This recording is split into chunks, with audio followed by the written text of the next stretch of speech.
terkait dengan review jurnal. Jadi asumsinya kan kita harus tahu nih apa masalah yang akan kita selesaikan. Ya.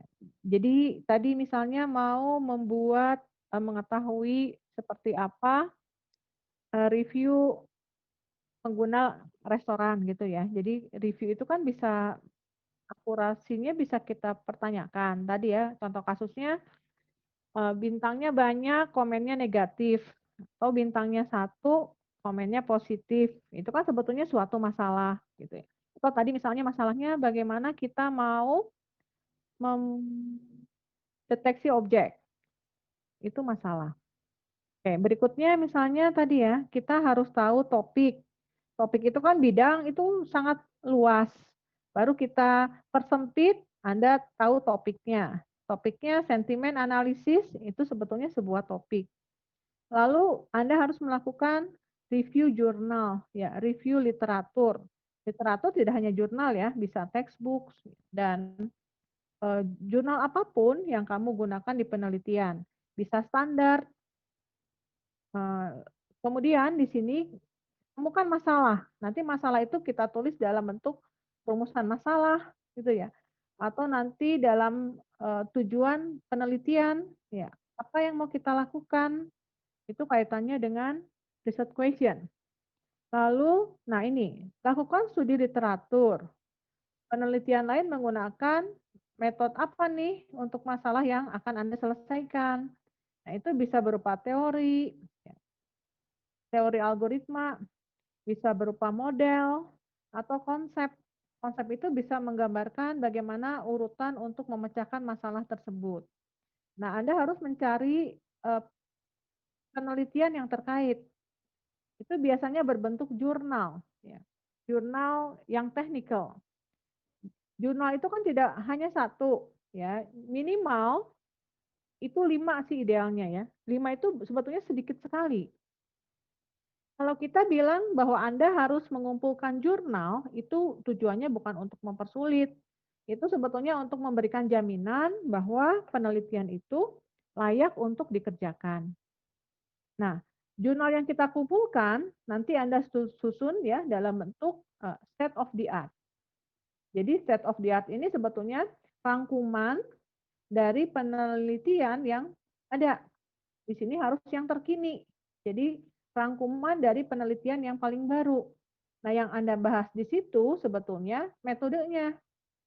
Jadi tadi saya kan tidak menyarankan nih, Anda baru menyebutnya bidang, terus tiba-tiba Anda sudah menyebut metode untuk menyelesaikan.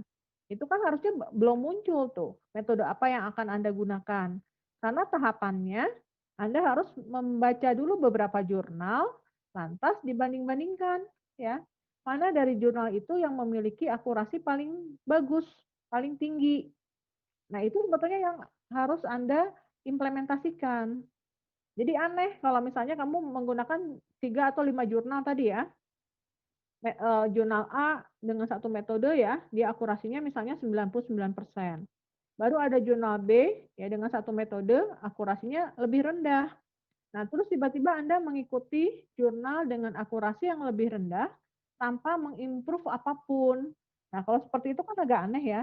Karena logikanya ketika kamu eh, melakukan penelitian, harusnya paling tidak sasarannya, akurasi dari penelitian yang sama itu harusnya tetap dipertahankan, atau paling bagus itu harus lebih tinggi. Ya, kalau mau hanya mempertahankan akurasi dari penelitian yang ada, harusnya kamu pilih dengan metode dengan akurasi yang tertinggi gitu. Kalau nanti kamu milih jurnal lain yang akurasinya lebih rendah, berarti di situ harus ada metode yang diimprove biar akurasinya bisa sama dengan jurnal yang akurasinya itu lebih tinggi tadi gitu. Nah, di sini kalau kamu harus milih metode nih dengan membanding-bandingkan jurnal penelitian yang ada. Sehingga nanti kamu bakal tahu nih metode apa yang paling tepat atau paling baik ya untuk penelitian yang akan Anda kerjakan. Karena asumsinya metode itu kan bisa banyak ya, bisa bisa beragam. Tadi misalnya chatbot punyanya siapa? Markus, dia pakai RNN, Recurrent Neural Network. Sebetulnya kalau kita bicara RNN, itu nanti, metode yang sama itu banyak banget variannya gitu. Jadi banyak orang yang mengembangkan macam-macam arsitektur ya untuk, kasus, chatbot atau untuk klasifikasi data teks. Nah itu sebetulnya banyak, dan tugas Markus kan nanti harus membandingkan, ya kira-kira arsitektur mana yang memiliki akurasi paling, eee, baik untuk NLP ya. Nah, kalau, eee, tadi ya, kita milih dengan akurasi yang paling, lebih rendah dibandingkan dengan metode lain yang akurasinya lebih tinggi. Artinya kan kita ada di poin 5 nih, ya. Nah, untuk menentukan hal seperti itu, berarti kamu harus melakukan perbaikan metode. Sehingga tadi yang akurasinya 80% dengan satu metode ya, dan metode lain yang tadi akurasinya 90%, kamu gimana cara nih yang 80 ini bisa naik menjadi 90%. Berarti kan harus ada metode yang di-improve gitu. Nah, baru setelah itu kamu bisa melakukan ini, evaluasi nih, perbandingan antara metode yang kita perbaiki dengan metode orisinal. Berarti ini kan kita sudah melakukan penelitian. Ya, jadi, oh ini hanya menggunakan, eee, misalnya ya, orisinalnya dia menggunakan SVM. Lalu, eee, di-improve nih, kamu SVM ditambah dengan PSO. Nah, berarti kan PSO ini buat meng-improve dari SVM. Itu artinya nanti akan kita evaluasi, mana sih yang lebih akurasinya lebih tinggi? Apakah original yang SVM atau misalnya SVM plus PSO? Nah, itu akurasinya mana yang lebih bagus? Kalau sudah seperti itu kita sudah melakukan evaluasi. Nah, sebetulnya dengan kita membandingkan metode, ya, lantas kita memilih satu metode, itu artinya kita sudah melakukan hipotesa. Jadi kita sudah berasumsi nih, bahwa kira-kira kasus kita bisa diselesaikan dengan misalnya menerapkan metode SVM. Dari hipotesa tadi kan akan kita buktikan di penelitian, ya. Hasilnya bakal seperti apa nih kalau kita menerapkan SVM tadi. Nah, di sini ya, jadi masalah ini kan alasan kenapa kamu harus melakukan seperti itu. Jadi saran saya, ketika Anda mengumpulkan yang chapter pertama ini ya, kamu boleh loh memberikan alasan sebanyak-banyaknya. Tidak hanya dibatasi dengan 2 3 kalimat. Kamu kasih cerita aja deh, ya asumsinya misalnya saya yang baca nanti laporan kamu, saya orang awam yang nggak paham apapun. Jadi ya, tugas kamu memberikan penjelasan dan alasan ya, kenapa sih hal tersebut itu penting. Nah kemudian ya, sebetulnya ketika kita mau mempublikasikan penelitian ya, masalah ini yang akan dijadikan tolak ukur loh, bahwa, ini apakah ada sesuatu hal yang penting ya, untuk dilakukan atau tidak. Jadi ini ke kategori ketika di-review, ya ketika misalnya saya akan mempublikasikan jurnal penelitian. Nah ini sebetulnya dianggap parameter utama untuk proses review.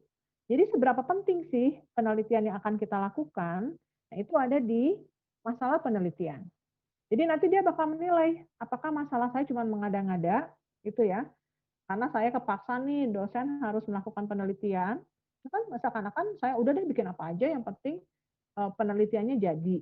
Nah itu kan kaitannya dengan tadi, masalah penelitian.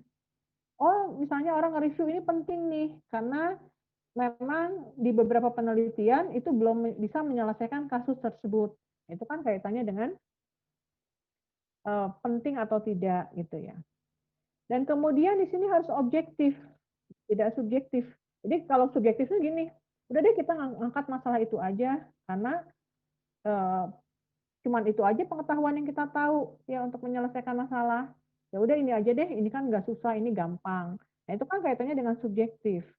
Nah kalau yang objektif, tadi kan saya bilang, tadi saya tanya, "Mana dong faktanya?" Tadi kayak ke Fadil ya, dia mau terkait dengan sistem keamanan komputer. Dia milih sudah 2 option nih, port scanning sama DOS. Saya tanya, "Benar nggak bahwa ini betul-betul masalah yang penting buat diangkat?" Ya. Terus tapi dia langsung bergerak ke metode. "Oh, karena Bu saya taunya metode ini." Ya, kalau misalnya Fadil bergerak ke metode, ya tetap aja dibalik lagi nih, metode itu paling tepat untuk masalah apa. Ya jadi harus ada dasarnya, ya. kenapa kamu milih eh, apa keamanan itu yang akan kamu tangani dia di jaringan gitu. Harus ada fakta-faktanya sehingga kita punya alasan. Oh, memang itu penting buat dilakukan gitu. Nah, berikutnya di sini harus supaya logis dan valid perlu dilakukan objektivitas dengan masalah. Jadi nanti tetap kita harus bergerak dari literatur yang baru, bergerak dari fakta-fakta itu ya. Sehingga kita punya cukup alasan bahwa penelitian itu layak untuk dilakukan. Jadi tidak hanya sekedar mengada-ngada gitu. Nah, mungkin nanti ketika kamu melakukan penelitian harus punya planning ya. Sekarang ini misalnya di mata kuliah metodologi penelitian. Kamu bisa pakai asumsi aja. Oh, kalau di MedPen, apa yang akan kamu selesaikan? Nah, itu kamu buat planning. Nah, begitu juga ketika kamu akan melakukan penelitian di semester depan. Misalnya bergerak dari bulan Januari ya sampai biasanya kalau kita sidang itu ada di bulan Juni. Ya, Juni itu akhir SP itu biasanya Anda diberi kesempatan sampai akhir dari semester pendek untuk melakukan penelitian tugas akhir. Kalau sudah lewat dari akhir semester pendek, biasanya kamu udah kena cas lagi tuh. Dianggapnya sudah habis masa berlaku untuk penelitian tugas akhir di semester genap. Jadi kamu nanti buat planning nih, ya. Lulus ini apa yang sudah kamu selesaikan. Makanya tadi saya bilang udah langsung hubungin aja dosennya kira-kira apa yang bisa kamu kembangkan dari situ. Sehingga nanti kamu nggak bakal buang-buang waktu. Nah, sekarang kita lihat ya teknik review literatur. Ini sebetulnya tugas berikutnya ya. Ini nanti mungkin deadline-nya minggu depan. Jadi teknik review jurnal di sini ya, kamu harus tahu ya apa masalah penelitian yang diangkat di jurnal tadi ya. Nah, di sini contoh ada beberapa poin ya yang harus kamu ketahui ya. Apa sih yang memotivasi peneliti itu melakukan penelitian tadi? Terus misalnya mungkin dia tadi bergerak dari mau tahu metode ya, metode tadi satu metode dipilih, lantas dia ukur apakah metode tersebut memiliki akurasi yang baik atau tidak. Nah, itu kan bisa membuat suatu motivasi orang melakukan penelitian. Kadang penelitian itu gini, dia sebelumnya pernah melakukan menyelesaikan satu masalah A gitu ya. Nah, mungkin dia masih bergerak dengan masalah tadi ya. Karena kan penelitian itu membutuhkan jangka waktu yang lama. Nah, dia masih melakukan penelitian untuk masalah yang sama. Tetapi misalnya dia lebih apa ya, mengimprove dari penelitian sebelumnya. Nah, itu bisa jadi dianggap sebagai motivasi. Atau ada hal yang penting nih, yang mendesak mau tidak mau itu harus dilakukan. Nah, ini kaitannya dengan hal yang kritis, ya, yang harus diselesaikan. Ini penting banget nih, saat ini sudah sangat tren. Gimana cara nih toko online butuh sistem yang nge-reviewnya cepat, tanpa melibatkan orang yang banyak, tanpa harus ada operator, sehingga penting semacam chatbot. Nah, itu kan berarti hal yang kritis. Ya. Atau misalnya untuk mengatasi kelemahan dari pendekatan yang ada. Jadi sebelumnya sudah ada penelitian yang sama, tapi menggunakan satu metode, ternyata akurasinya kurang bagus. Sehingga dia mau memperbaiki dari akurasi penelitian sebelumnya. Itu masuk ke poin yang ketiga. Atau misalnya, oh penelitian ini dianggap cukup menantang dan unik. Ya, gimana cara nih tadi, oh ada robot yang bisa main bola. Itu kan sebetulnya kalau menurut saya konsepnya dia harus bisa mendeteksi objek bola gitu ya. Nanti misalnya setelah dideteksi dia masuk ke bagian ke klasifikasi. Itu mungkin dianggapnya menantang dan unik ya. Contohnya seperti itu. Nanti bisa jadi seakan-akan konsep itu bisa diterapkan di sebuah game ya sehingga nanti pemain game itu kan semua AI yang yang bekerja ya, sistem sudah komputer sistem cerdas yang sedang bermain game atau bermain sepak bola. Nah, itu kan hal unik dan menantang. Nah, ini yang kamu amati ya dari satu jurnal penelitian. Ini terkait dengan masalah. Ini ada 4 poin seperti ini. Kalau Anda mau menambahkan poin yang lain, yang menurut kamu ini nggak masuk di yang ada poin yang ada di PPT nih. Ini kan saya cuma ngasih contoh ya.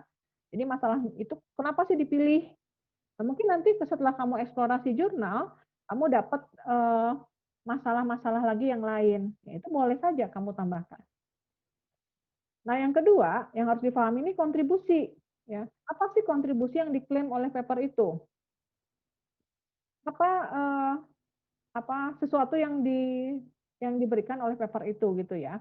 Apakah misalnya dia menjelaskan sesuatu yang baru, ya, kamu dapat nih di paper atau di jurnal nih, ini berbeda dengan penelitian yang lain, ya. Atau kalau kamu googling dengan menggunakan keyword yang ada di jurnal tadi, itu kamu bakal dapat, informasi yang mirip yang sama gitu ya. Nah, berarti itu kan nggak ada sesuatu hal yang baru ya menurut kamu. Atau kamu nanti lihat aja klaim dari penelitinya itu seperti apa. Atau misalnya, oh masalahnya sudah banyak yang bahas, tapi dia menggunakan metode yang baru untuk memecahkan masalah. Jadi urutan prosesnya itu berbeda dengan penelitian yang sudah ada. Langkah-langkahnya nih, ya. Yang satu penelitian dia langkahnya A, B, C, D gitu ya. Nah, metode yang ini dia langkahnya berbeda dari langkah yang sudah ada untuk memecahkan masalah. Berarti kan kaitannya dengan metodologi yang baru. Lalu bisa juga misalnya algoritmanya baru. Ya, yang satu pakai RNN, yang lain lagi dia pakai arsitektur yang berbeda. Nah, itu bisa dianggap algoritmanya sama, tapi arsitekturnya yang berbeda. Nah, tapi misalnya algoritma baru, yang satu RNN, yang satu lagi pakai LSTM. Ya, itu kan satu pendekatan yang berbeda, walaupun sama-sama menggunakan deep learning. Nah, itu bisa kamu gali dari situ. Atau mungkin pakai sistem atau tools yang baru, software yang baru, framework yang berbeda. Itu bisa kamu jelaskan kalau kayak apa ya, Anda mengembangkan sebuah software. Atau metode eksperimennya, bagaimana dia menguji dari penelitiannya, bagaimana mengukur ya dari hasil penelitiannya. Metode apa yang digunakan untuk mengukur akurasi. Nah, itu bisa masuk ke poin 5. Ya, 5 dan 6 ya, metode eksperimen, teknik pembuktian, itu kaitannya dengan evaluasi dari penelitian yang sudah dilakukan. Atau ada notasi atau formalisme yang baru. Apakah dia membuat sesuatu hal yang baru, misalnya kalau di genetic algorithm, dia misalnya membuat teknik bagaimana mengukur nilai fitness, gitu ya. Dia membuat aturan-aturan sendiri terkait dengan bagaimana mengukur nilai fitness. Nah, itu masuk ke poin 7. Ya, ini contoh untuk mengukur kontribusi. Atau mungkin Anda bisa menemukan hal yang lain. Ya, itu boleh kamu jelaskan ya dari jurnal penelitian. Jadi kontribusi ini kaitannya dengan sumbangan dia ke knowledge gitu ya. Apa sih dari penelitian tadi?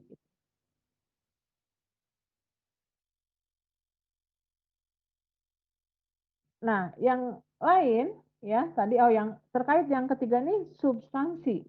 Jadi ini apa solusi yang diklaim? Ya. Dia ngomongin begini loh hasil penelitiannya akurasinya sangat tinggi. Itu kan sebetulnya suatu klaim. Nah, atau klaim yang lain nih contohnya. Jadi ketika dia mengatakan bahwa metode yang dia pilih itu bisa memperkuat klaim. Jadi kan dia sudah menetapkan satu metode gitu ya. Nah, nanti dari penelitian itu dia ngomong bahwa hasil penelitiannya itu memberikan akurasi yang lebih tinggi. Nah, itu kan berarti dia sudah mengklaim. Itu bisa masuk ke poin 1. Jadi metode yang dia pilih itu kalau akurasi tinggi berarti kan dia tidak salah menetapkan metode. Ya, berarti hipotesanya dia tidak salah. Nah, itu bisa masuk ke poin 1. Nah, atau yang poin 2, argumen dari teori utama dari paper. Dia bisa menjelaskan, oh konsepnya itu seperti apa nih dari uh, penelitian yang dia lakukan. Dia menjelaskan dan bagaimana dia menerapkan ke masalah tersebut, itu bisa kaitannya dengan argumentasi dan teori utama gitu ya. Bagaimana dia menjelaskan, bagaimana dia beralasan bahwa metode itu tepat, itu kaitannya dengan argumentasi. Lalu bisa juga kaitannya dengan eksperimen, ya. Dan analisa data, dia menggunakan data sampling apa? Oh, data samplingnya dia dibagi berapa untuk training dan testing. Oh, datanya itu dia filter, mana data yang akan digunakan dan tidak. Nah, itu kan kaitannya dengan uh, eksperimen ketika dia melakukan penelitian. Atau bagaimana dia membuat simulasi. Ya, kalau kamu membuat sebuah produk, nanti ya, membuat software, walaupun cuma dianggap sebagai test bed. Lalu bagaimana dia melakukan benchmark, membandingkan penelitian dia dengan penelitian yang sejenis, ya, itu benchmark. Atau bagaimana dia menerapkan ke dalam suatu kasus, ya. Ini kaitannya dengan proses implementasi. Itu ada di poin 3. Kemudian, apakah klaim itu telah dibuktikan secara ilmiah? Ini kaitannya bisa diukur dengan hasil publikasinya gitu ya, bahwa dia dibandingkan dengan penelitian sejenis yang memiliki publikasi yang bagus. Lantas nanti misalnya dia publikasikan, nanti bisa juga kita lihat, oh ternyata penelitiannya dia itu banyak yang nge-refer, jadi banyak yang mereferensikan ya penelitian ini ya untuk kasus yang sama ya di penelitian yang berbeda gitu. Itu artinya sudah dibuktikan secara ilmiah, dipublikasikan di jurnal yang baik. Nanti banyak orang yang mengacu gitu ya, jurnal tadi dijadikan sebagai referensi oleh peneliti yang lain.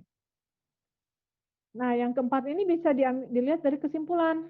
Apa yang bisa kita pelajari dan dapatkan dari paper tadi? Kalau dia tidak menyimpulkan kan kita bingung ya.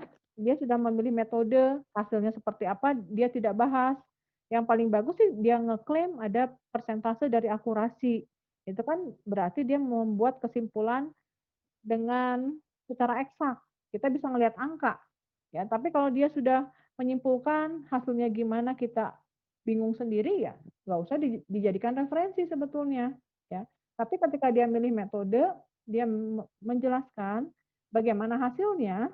Ini kaitannya dengan kesimpulan tadi. Ya, apa yang kita bisa ambil dari penelitian tadi, gitu ya. Lalu standar praktis dari bidang ilmu itu bisa berubah nggak? Ini kaitannya dengan kesimpulan dari penelitian. Oh ternyata misalnya genetik algoritma itu hasilnya kurang akurat ya untuk kasus penelitian itu. Alasannya kenapa? Itu kan bisa dijelaskan. Padahal kita tahu nih genetik algoritma ini uh, akurasinya tinggi ketika kita mau membuat semacam penjadwalan. Tapi di kasus dia itu meleset. Nah itu kan berarti ada satu standar yang lain. Atau genetik algoritma itu akurasinya bisa tinggi kalau kita tambah dengan metode yang lain. Nah itu ada satu penemuan yang baru kan. Genetik algoritma ketika kita memilih populasi ya nggak bisa gitu aja nih, nggak bisa random. Ternyata harus ada satu teknik nih untuk memilih populasi yang paling tepat itu seperti apa. Nah, itu kan artinya ada sesuatu hal yang baru gitu ya. Nah, apakah hasilnya bisa digeneralisasi dan diaplikasikan ke bidang yang lain? Nah, kamu bisa mengukur ya. Misalnya tadi, oh genetik algoritma bisa digunakan untuk penjadwalan. Artinya kan tinggal diganti dataset, itu bisa diaplikasikan ke bidang yang lain. Bisa penjadwalan di kampus, bisa buat penjadwalan di rumah sakit, gitu ya. Yang penting kita tahu constraint-nya misalnya, ya. Atau ternyata nggak bisa ya, nggak bisa dijadikan digeneralisasi untuk penjadwalan apapun misalnya. Ya. Atau misalnya kayak gini, C45 itu bisa digunakan untuk membantu pengambilan keputusan. Kan C45 ini kayak semacam pohon penelusuran gitu ya. Logikanya kan tidak ribet sebenarnya, hanya logika semacam if then else untuk pengecekan kondisi. Nah, itu bisa digeneralisasi nggak untuk pengambilan keputusan? Nah, sehingga ketika datasetnya diganti, ya untuk kasus apapun, nanti kesimpulannya akan memiliki akurasi yang sama, ya tidak akan pernah meleset. Nah, itu artinya kalau seperti itu bisa digeneralisasi. Tapi kalau misalnya, oh nggak bisa, C45 ini hanya untuk sistem pakar, untuk deteksi satu penyakit, misalnya ya, penyakit jantung. Kalau datasetnya diganti, bukan penyakit jantung, dia akurasinya jadi ngaco. Nah, berarti kalau seperti itu tidak bisa digeneralisasi gitu. Tapi kalau tinggal diganti dataset, bisa digunakan untuk bidang yang lain, yaitu artinya bisa digeneralisasi. Contohnya biasanya kayak RNN. RNN itu biasanya untuk NLP gitu. CNN itu biasanya untuk data yang dua dimensi. Contohnya buat gambar. Nah, itu berarti kan CNN agak sulit untuk digeneralisasi. untuk dataset yang lain.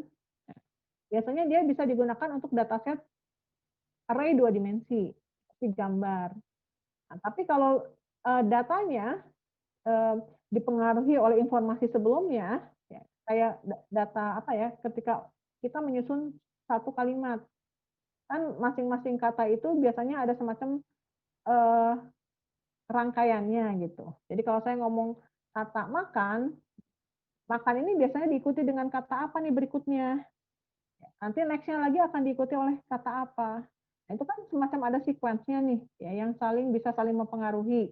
Satu kata bisa dipengaruhi oleh kata sebelumnya. Itu biasanya pakai semacam konsep RNN. Nah, itu kan berarti RNN tidak bisa digeneralisasi untuk kasus apapun.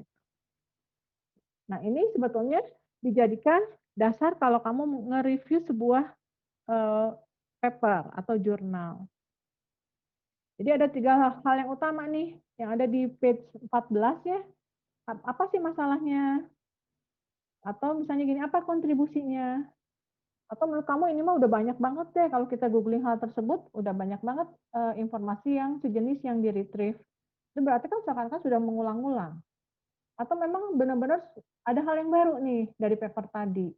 Itu menunjukkan suatu kontribusi. Lalu tadi yang klaim, ya. Valid nggak bahwa akurasinya 90%? Dia nge-benchmark dengan apa gitu. Kalau nge-benchmark kan harus dengan yang kategorinya sama. Nggak mungkin kamu bandingin deep learning dengan hanya metode naive Bayes gitu ya. Itu kan hanya teori probabilitas yang biasa. Terus kamu bandingin dengan metode yang deep learning, yang ada proses data trainingnya. Itu kan nggak bisa dijadikan benchmark. Kamu pakai naive Bayes itu akurasinya 90%, terus pakai deep learning malah akurasinya 80%. Kamu simpulkan seperti itu dianggap sesuatu yang valid. Ya nggak bisa. Ya, kalau kita benchmark aja udah beda ya. Bandingin apel sama jeruk ya beda gitu. Dan tadi harus bisa digeneralisasi. Nah, ini atau kamu bisa juga ya, kalau tidak bergerak dari masalah, kamu bisa bergerak dari satu algoritma atau metode gitu. Kayak tadi punyanya siapa? Fadil, dia bergerak dari metode. Nah, cuman kamu harus ngerti metode itu sebetulnya bakal digunakan untuk apa. Dan kamu harus punya alasan. Apakah metode itu memiliki akurasi yang paling tinggi? Tidak, ya, untuk kasus yang akan kamu selesaikan. Kalau ternyata misalnya ada metode lain yang lebih bagus, ya kamu nggak bisa langsung mempertahankan metode yang akan kamu gunakan tadi. Gitu. Ya. Oke, sampai sini. Ini kaitannya dengan review jurnal. Ya, paling enggak ya idealnya 5 lah kalau awal-awal kamu melakukan penelitian. Jadi poin-poin tadi yang dijadikan patokan ketika kamu melakukan review jurnal, nanti akan disimpulkan di tabel yang namanya state of the art method. State of the art itu tabel kesimpulan dari semua metode yang ada, metode yang paling baru. Oke, sampai sini. Udah jam 9 ya? Bukan. Ya? Maaf, aku mau nanya kalau yang tugas revisi besok, apakah boleh diundur, Bu? Atau Revisi apa? Oh, yang itu tuh, yang karena kaitannya nilai itu mau nggak mau harus ada yang udah masuk, Willy. Coba nanti saya lihat lagi ya deadline nilai itu kapan. ya Yang penting soalnya kan, ada ya, UTS juga, Bu, hari ini sama besok leadership, Bu, takut nggak keburu. Mau nambah oke. jurnal soalnya. Nanti saya cek lagi ya kapan itu Oke, Bu. deadline-nya. Iya, Bu. Oke. Kasih, Bu. Udah cukup ya, udah jam 9. Oke, sampai minggu depan. Makasih Bu. Ya, Kasih, ya, Bu. ya. Makasih Bu.